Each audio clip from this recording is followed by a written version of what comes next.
Welcome back to 4 for 4's the most accurate podcast. As always, I'm your host, John Daigle, joined today by friend in life, John Paulsen. And John, I have to imagine as we hit the final wave of free agency and draft season's right around the corner, it's at least a little bit of relief, right? To settle into rosters and your projections in the back room. Yeah, it's interesting seeing the pieces fall into place. I do not really touch projections until after the draft. I think it's kind of a tough exercise and not, you start falling in love with some people that you probably shouldn't be falling in love with because things are going to change so much after the draft. But certainly knowing where some of these big names are landing, it's good to know, and getting the depth charts organized and sort of getting my thoughts together on each of the players is it's a good time to be doing that. And there is a ton, unsurprisingly, in this crazy NFL offseason that has happened since the last time we had a chance to chat. Reminder for everyone to go back to Monday's episode because they already discussed some of the fallout. But what I want to start with for you in particular is that you have not had an opportunity to spiel over Davante Adams leaving your team, but then also explain the fallout and what you believe will happen with Davante Adams headed to Las Vegas. So the floor is yours, sir. Yeah, I'm glad you did. You gave me 2 weeks to sort of digest and mourn the loss of Davante. I mean, as a Packer fan, he was one of my favorite players and obviously just a great talent. He really came into the league and struggled that rookie year, and we kind of thought that maybe that was a mistake to draft him, but he obviously really improved over that year 2, year 3 span and got to be really, really good. But so pouring one out for my man Davante going to Las Vegas. And, when it came out that he was offered the same or more money by the Packers and still wanted to go play with his college teammate, that was sort of c'est la vie. I think the Packers, from a real world standpoint, did all right, getting a first and second round pick for him and not having to pay his giant salary certainly helps shore up other areas of the roster. So if they can nail a pick or two in the draft, they could be okay as far as that's concerned. So that's going to be the key for Aaron Rodgers. It's obviously a big downgrade for him, but I would expect that they use 2 of their first 4 picks all in the first or second round on a couple of receivers. I've expected them to draft receivers before and they haven't, so that there's no guarantee that that's going to happen.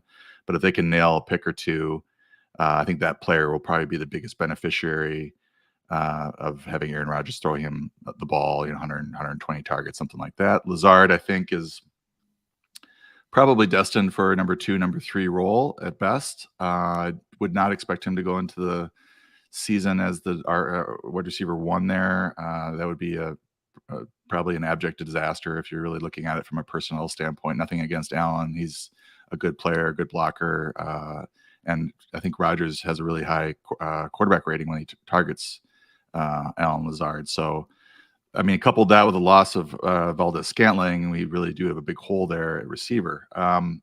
So downgrade for Rodgers. And I think if you're looking at some other players that might benefit, Robert Tonyan is coming back for another year. He may see a bigger role if he can get fully healthy.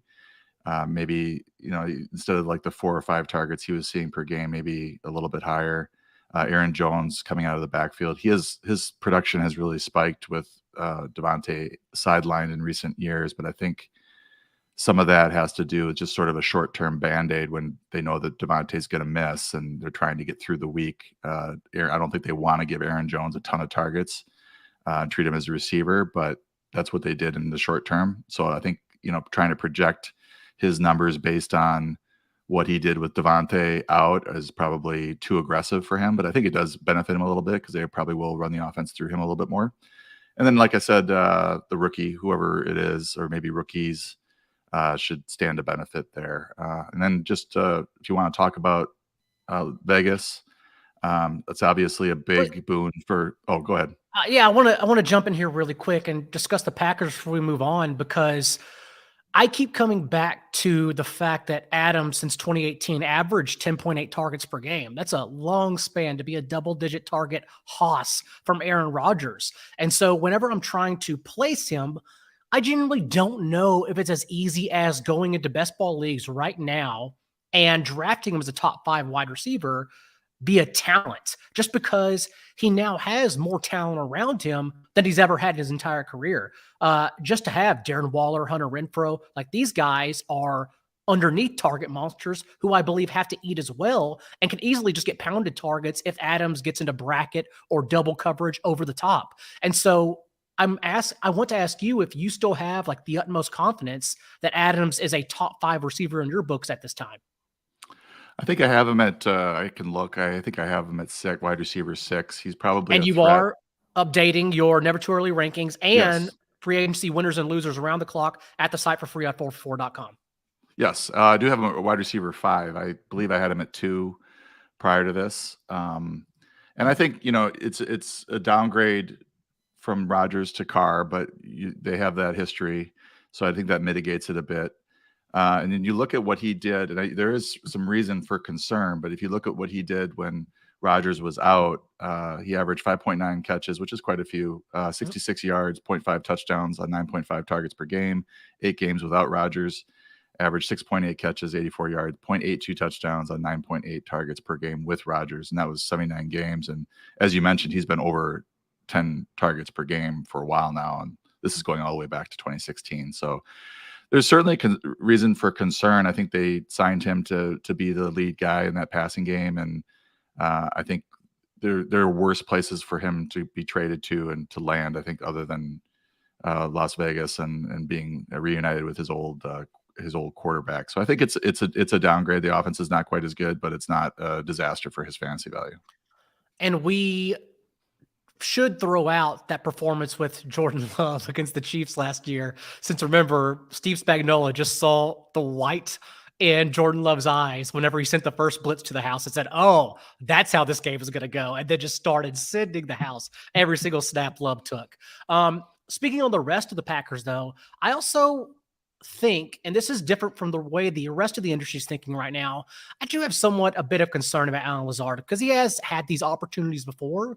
But if you strictly take from his performance last year, he never exceeded 80 yards. So essentially was a floor player throughout the year. And then to have 8 touchdowns on 40 catches for a profile like Lazard, who had never been that explosive in the past, I'm just concerned that we're banking on his touchdowns far too much. So right now he's going at the wide receiver 60 at Underdog leagues. I'm okay with that. I still think that's value there. But if he ever gets steamed up to like, I don't know, wide receiver 4 range, that's probably when I would be out at this time. But you were about to spin off and talk about the other Packers ancillary receivers. Well, I just wanted to note that I have Lazard at wide receiver 59, so that makes sense. Right there. His ADP right now makes sense. I don't, they Equanimous St. Brown was signed away. Valdez-Scantling was signed away. So this is going to be a very different receiver room, and it's not worth speculating too much until we know what rookies, or if they maybe make a trade for a veteran in the next few months. It's certainly possible. So, this Green Bay situation is very unsettled. As far as the Raiders receivers, what happens with Hunter Renfrow, Darren Waller, they just get knocked down a peg in terms of targets. I mean, Renfrow had a great season, great PPR guy to have. He had 128 targets, and even he benefited some from Darren Waller being injured. Waller only played 11 games, had 93 targets. So that's obviously 8+ targets per game for Waller. So if all 3 are healthy, they both, Renfrow and Waller are going to take a hit on their target shares with Davante Adams coming in there, probably seeing at least 9 targets per game. So it's the situation where maybe the raising tides, lifts all boats type of a situation where the Raiders offense improves enough that it sort of offsets some of these downgrades. What do you think of Renfrow and Waller with Adams there? Waller, we agree on. He is our tight end 4 right now. And I know this because I'm working on my best ball tiers in the background, which should be released next week sometime. And so that's where I have him currently. I do worry, though, because we saw at times, even against the Rams, where they chose bracket coverage and over the top, that's when Adams struggled the most. And so I don't think he's going to necessarily struggle, but I just keep going back to the volume and thinking, will that volume carry over? It's not good enough to cite, in my opinion, the fact that he and Derek Carr connected so much as teammates at Fresno State. Like, we are 5-6 years removed from that. I need more information. I need more up-to-date data than that. So I'm still tinkering, honestly, behind the scenes where I'm going to put Waller and Renfro, or Renfro in particular. But for me, I'm also higher, I think, than you slightly on Aaron Jones. I'm trying to make sure I jam him as a low-end RB1 at least to start. Brian Gutekunst, Packers GM, has said he wants an over-the-top threat, which always brings to mind like a Will Fuller or a Drake London or like an early explosive rookie, maybe even Jameson Williams. We'll have to see who falls to them in the back end of the first round with their 2 picks. But Aaron Jones, we know, has played 8 career games without Adams, and he's averaged 2 more catches and 8 more fantasy points per game, 22.8 per game in those 8 starts without Adams. And so I think we do get some more receiving upside from him. And then also, we knew after Tunyon at his elder age, I think he was 26 when he set career highs with the Packers, so already a late breakout. Last year, we knew he was due for regression. But now with this extra opportunity, it's going to depend how quickly he recovers from November's torn ACL. But we've seen in 2020, 2 starts he made without Davante Adams, and he had 550 and a touchdown and 6 for 98 and 3 touchdowns in those 2 performances. Very, very small sample. But given that he's also going as the tight end 23 right now, one of those guys you can grab hoping he starts, but also in a package of 3 or 4 tight ends in your late round options of best ball leagues. Like, I think it's actually tremendous value since you're really not dependent on him to start or be at full health from week 1 anyhow. Yeah, and I think you're looking at the Packer offense being a spread it around whoever's open type of a situation now, as opposed to, his first look being Davante Adams every time he drops back, Aaron Rodgers. So when he's out, you can see Rodgers spread the ball around more significantly, and it helps everybody. I mean, he's going to pick and choose his spots as opposed to forcing it into double coverage sometimes. It's Davante who's still open, but I think it helps everyone there. Another big deal was the Tyreek Hill trade, and I talked about this in terms of dynasty with JJ Zacharyson and Ryan McDowell. Make sure you go check out, everyone, that episode from last week. But with you, I want to talk about the redraft and best ball implications, because we assume, right, that Tyreek Hill, at least the volume, won't be there, given that the last 2 seasons, whenever they've had to answer against 2 high safety, and I noted that in this podcast, he's averaged 9.9 targets per game. Not only did he have the explosiveness, he also was seeing the volume. And so what do you think happens in Tyreek Hill going to Miami? Well, I think they'll want to use him. It's just, this is a similar situation to Adams, where you're just going from a great, fantastic quarterback to sort of a middle of the road type quarterback, and the offense might resemble the 49ers, which has been sort of run heavy lately, not really super pass heavy.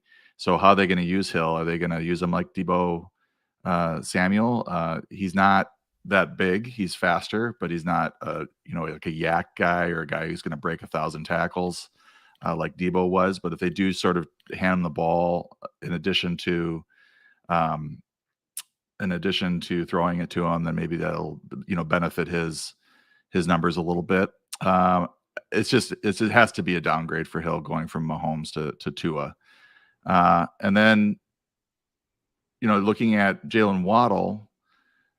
He's one of my favorite players last year. Anybody who follows me probably saw a few Penguin gifs, running down the ice, trying to stay afloat. But Jalen Waddle has moved from wide receiver 2 type for me to a wide receiver 3.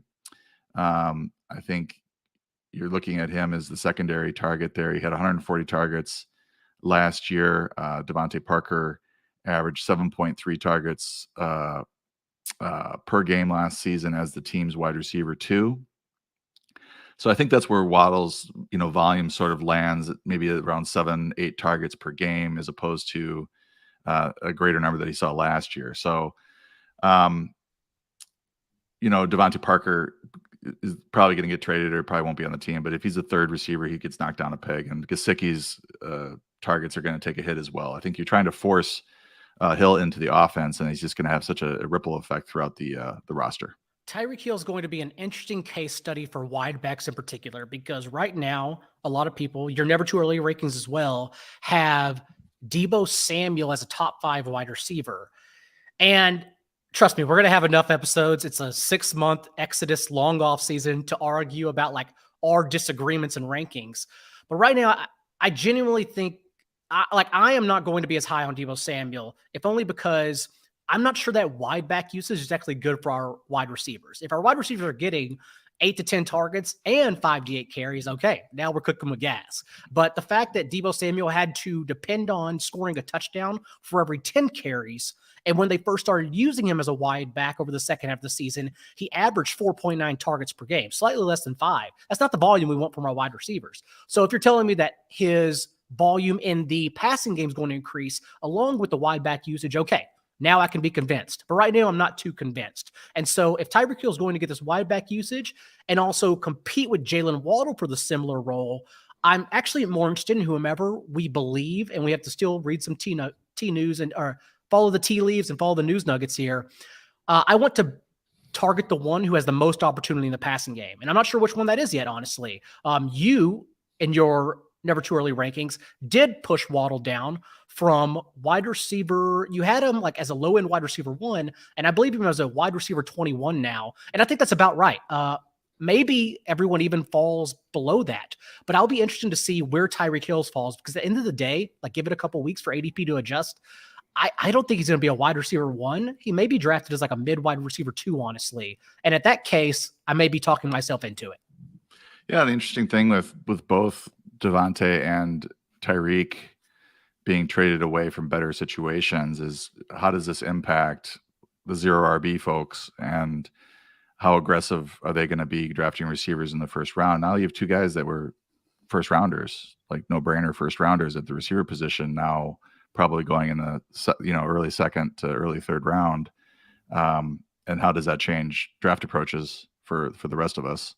Because running backs might be a little bit more of a target for us.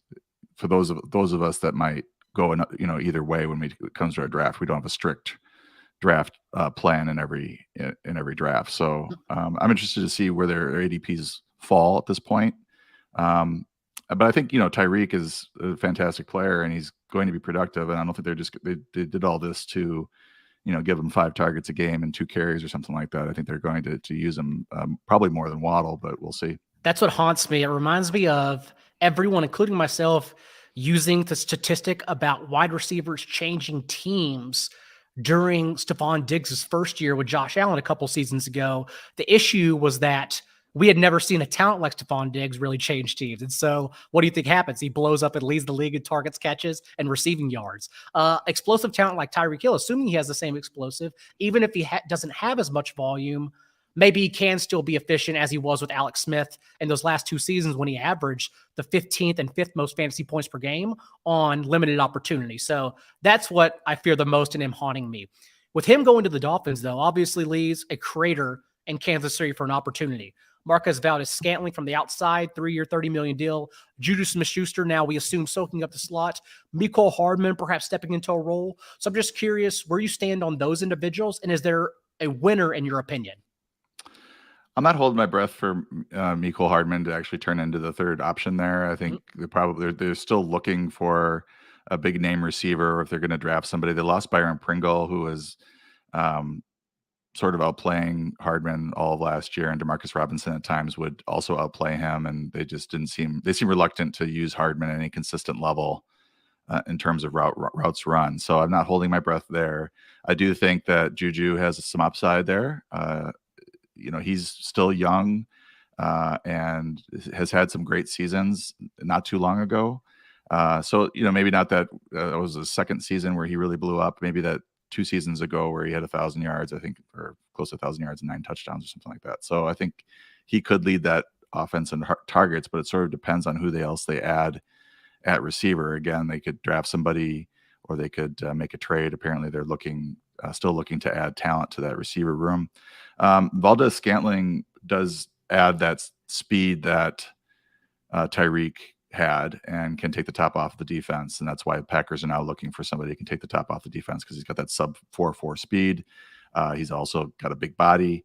Matt Harmon did a reception perception on him, and he's a very limited route tree in terms of success rate, but they're, important routes, the 9 and some of the other deep routes. So, and he was getting better.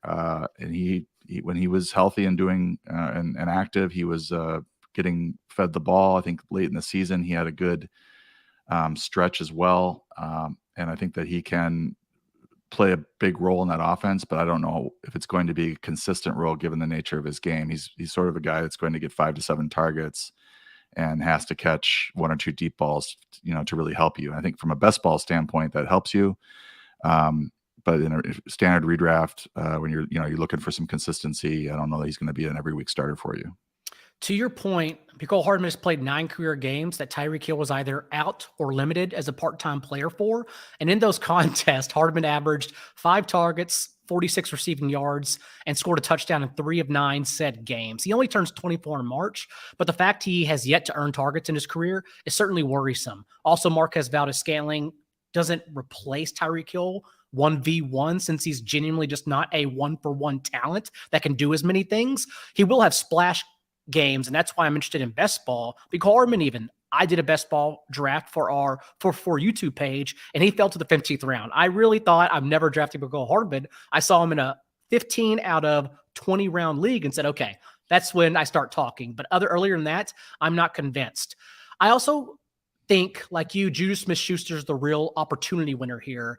You talked about him being performing well 2 seasons ago. He was a pontoon boat, right? He didn't really move the chains, but he still soaked up 8 targets per game. That's okay. That's the volume we want. You go back to last year, he only played 4 healthy games, but averaged 6.8 per game before he got injured. And so if you're telling me you're going to get that kind of volume from Patrick Mahomes, now we're talking. So like you, I also will be targeting Juju Smith-Schuster.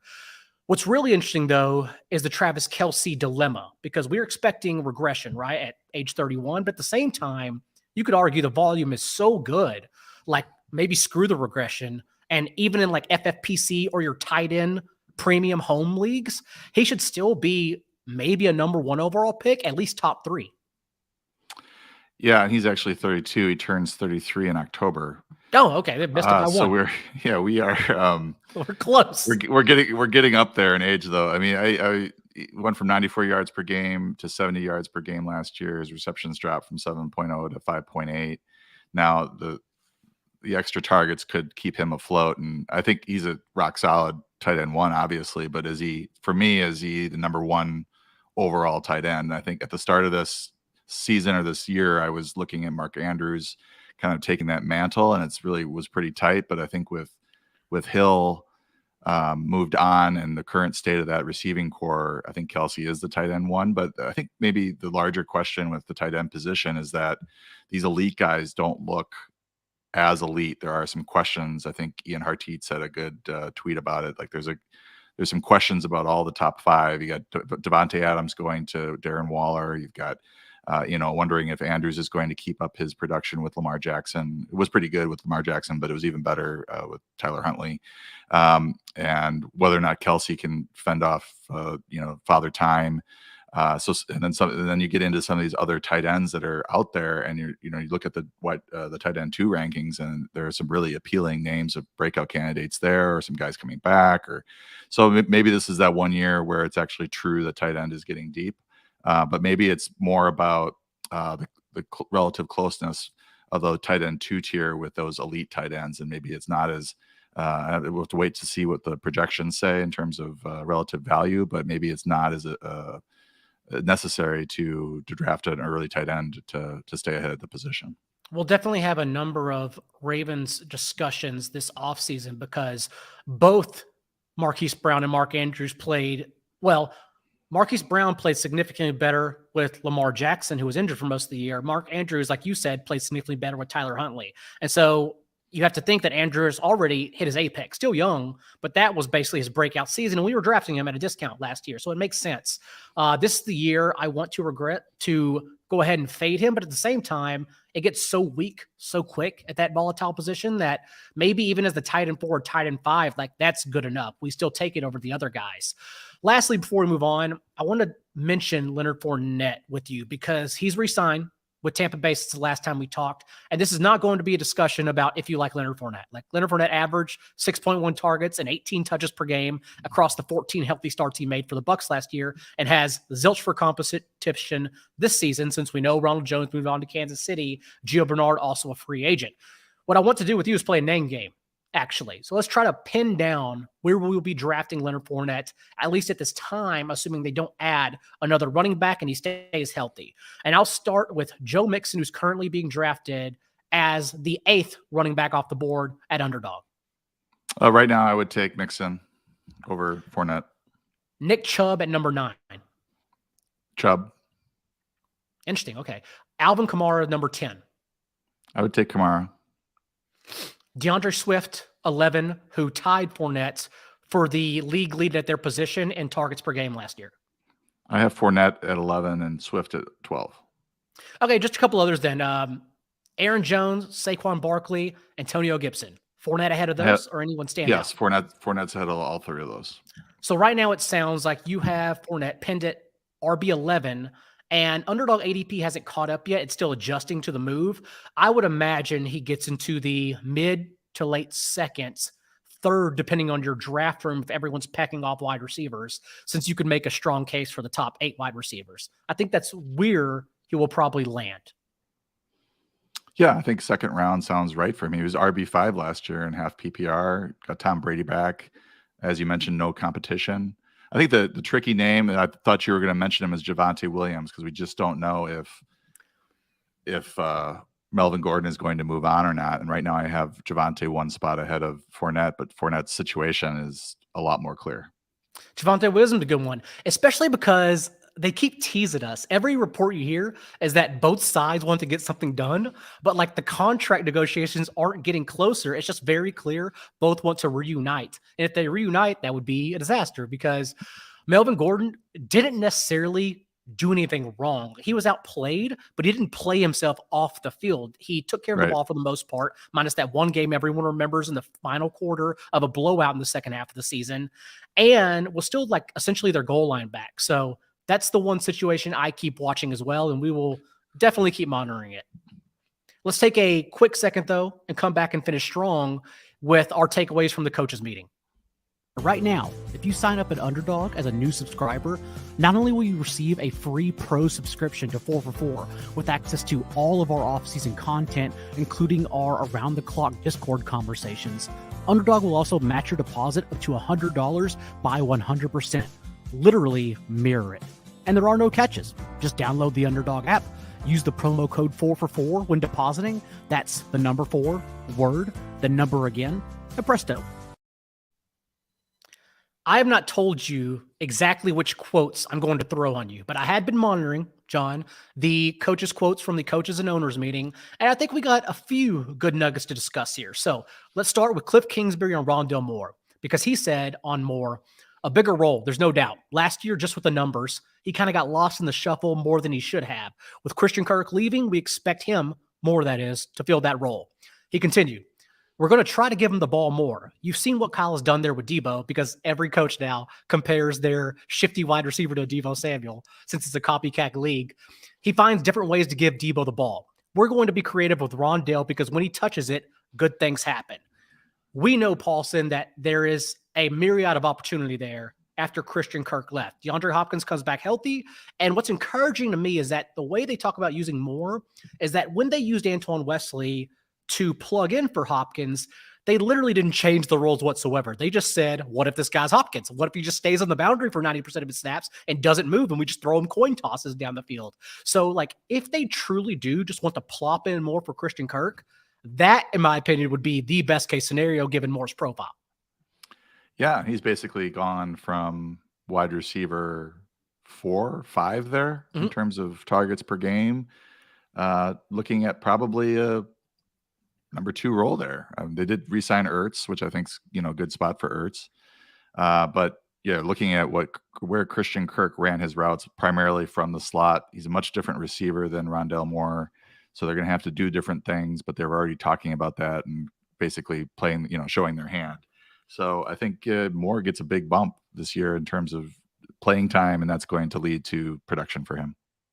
Also, the fact that Ertz averaged 8.5 targets in 8 games without Hopkins, but then came back to earth with 4.5 targets per game whenever he played with Hopkins, maybe that is a reason that he was only soaking up that opportunity because he existed, like he was there. So if now it's more in that role, there should be a reason for us to buy elsewhere. And although Ertz is a terrific floor play at a volatile position, I would much rather get the younger, more explosive player and wager that he gets more targets in that offense. Yeah, it sort of depends on where Ertz lands in the positional rankings and ADP, whether or not I'm going to be interested, because right now it does look to me like he's probably the third option in the passing game, but he could have some games where he's the number 2 ahead of Moore.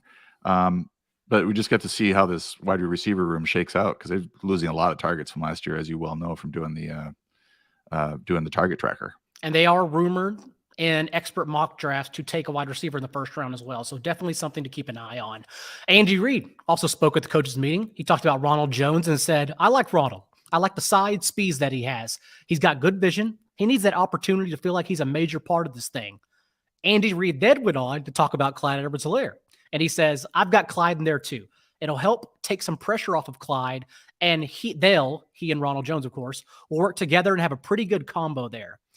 So your thoughts on the Ronald Jones shakeout, which the Monday crew already talked about. And they weren't so much out on Ronald Jones as they were tired that they may have to beat in on him yet again.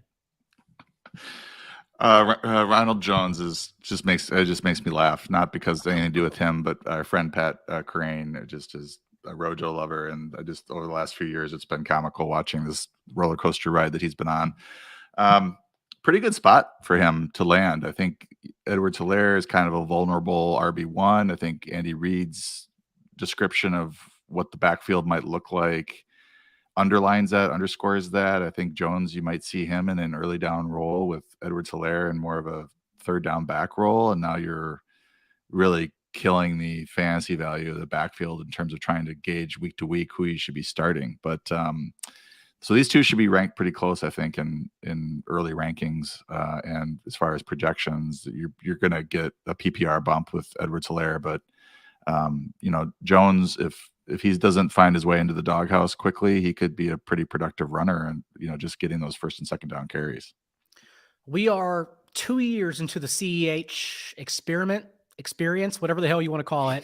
And I want everyone at home to think about this, that since week 2 of his rookie year, so we're excluding Edwards-Helaire's opening night usage in the pandemic, no penalty season of 2020, which was amazing for offense against the Texans in front of the world on primetime. So since week 2 of his rookie year, Edwards-Helaire's totaled 5 carries inside the 5-yard line. That physicality role, the money touches for our running backs, they don't view him as that, at least 2 years into his career. Whereas Darrell Williams last year, who's now off the team, and we assume Ronald Jones takes over for, led the Chiefs with 14 carries from inside the 5-yard line. So that kind of role, given and depending on where Ronald Jones goes in redraft leagues and best ball leagues, I think that kind of role is important. And that's the kind of role I want to target, since even on limited volume, even if we're saying Ronald Jones is going to mix in for 5 to 10 carries, if we can also assume the bruising goal line role, that's okay. I'll take that at a discount. Yeah, he's got some upside there. If either player gets injured, that's a really valuable role to have. If they're suddenly getting 15 to 20 touches in that offense. But right now it looks like it's going to be a fairly 50-50 split in terms of playing time. Moving on, Seattle owner John Schneider, GM, was asked about re-signing tight end Will Dissly to the incredible 3-year, $24 million contract that they gave him. More money that was expected. And then he responded, Schneider did, that another team that knows Dissly well was coming after him. Offensively right now, his leadership is huge. He's a core dude on this offense. So one, makes me ask, what the hell is this offense in that case? And two, more importantly, I want to talk to you about Tyler Lockett and DK Metcalf, because this is honestly an ambiguous offense. We don't know what's going to happen between quarterback, or if Drew Lock stays at quarterback, the production that comes with it. But right now, despite the ambiguity, DK Metcalf is the wide receiver 15 on Underdog. Tyler Lockett's the wide receiver 34. That disparity makes zero sense to me, since we don't know the situation. And that's sort of where I'm pinning my discount out. What are your thoughts on the matter? Yeah, we don't know who the quarterback's going to be. If it's Drew Lock, and they're saying that they're big fans of Drew Lock, and they think that he's got untapped potential, and they're ready to go into the season with him, it's tough. Like, you've gone from Russell Wilson to Drew Lock, so it's tough for DK Metcalf and Tyler Lockett, they both slid down the rankings significantly on this move. Maybe if they make a trade for Baker Mayfield, we start to bump them up a little bit. I think Mayfield's decent, would be decent for their fantasy value. Obviously not a Russell Wilson type, but somebody competent enough to deliver the ball where there needs to be. I think what you're talking, I mean, I've always been a big Tyler Lockett fan, but the disparity is that DK Metcalf is just his ceiling is so high that he ends up getting drafted ahead of Lockett, even though he probably shouldn't be, just based on their roles and, overall route running ability. I mean, Metcalf's a good route runner too, but Tyler Lockett's phenomenal. But now it's like, who does Drew Lock like? Like, are they going to breakfast with anybody? Like, is he going to breakfast with Metcalf, or is he going with Lockett, or is there a third party involved? Like, what's going on? You're trying to figure out what the situation is there in terms of targets and the distribution and everything. But not knowing who the quarterback's going to be right now makes it, I just am kind of hands off unless these guys are really falling in drafts. That's probably the best approach. But like you, we've seen Tyler Lockett literally win your weeks in some cases when he's fully healthy. And it's not just their wide receiver rankings, it's the ADP. Literally, Metcalf is going 3.5 rounds earlier than Lockett. And that's when I step in and say, okay, hold up. I don't care about the situation. Like, I'm still going to draft a very talented player at this discount you're giving me. And that's still the way I'm going to handle it.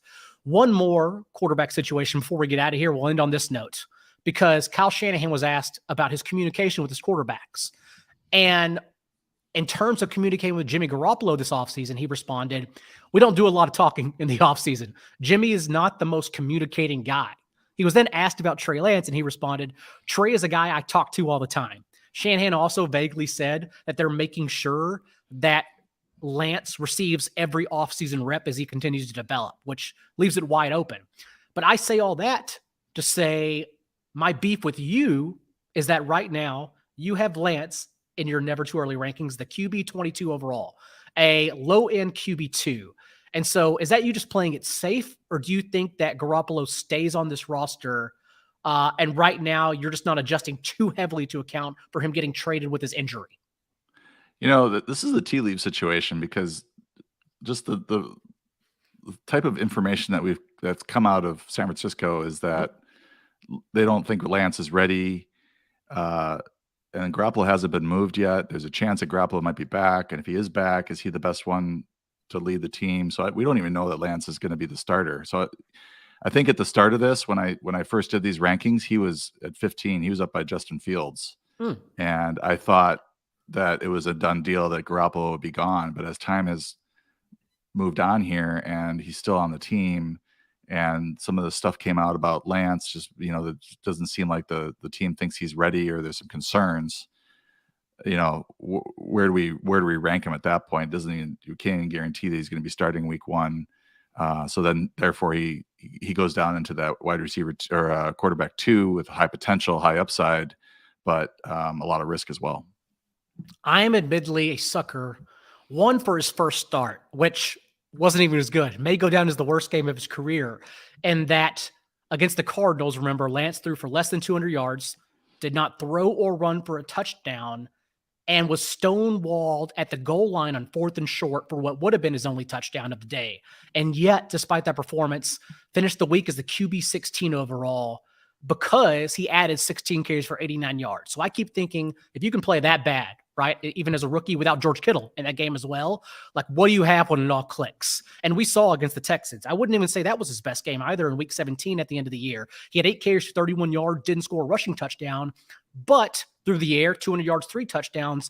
That alone, not even his best performance, good enough, though, to make him the QB 10 on the week. And so when it all clicks, that's what I'm trying to be ahead of. But to your point, I was trying to be ahead of it last year, and it ended up screwing me because, you got to bet on these things as if they happen. You just got to keep asking yourself, what do you win if you win? And what I told myself was, well, if Lance wins this job and he's my QB2 essentially, then I'm winning a lot of money. Whereas that's the gamble I was making, and that gamble did not come to fruition at all.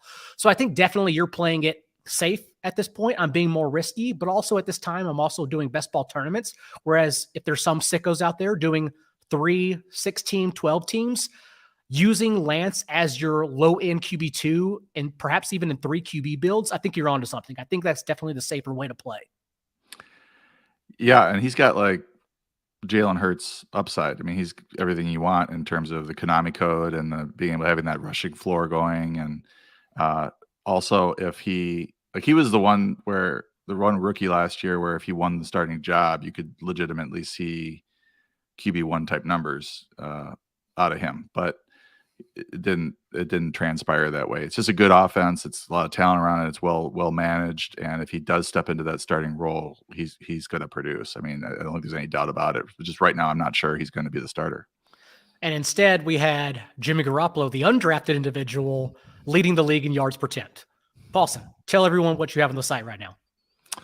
Well, I just posted the fantasy winners and losers, so that's probably the thing to hit right now. I went through all the free agent and trades over the last few weeks and kind of parsed out who I think benefited and got hurt by those moves. And my next big task is to deal with the draft and then put out the projections after the draft. So looking forward to it.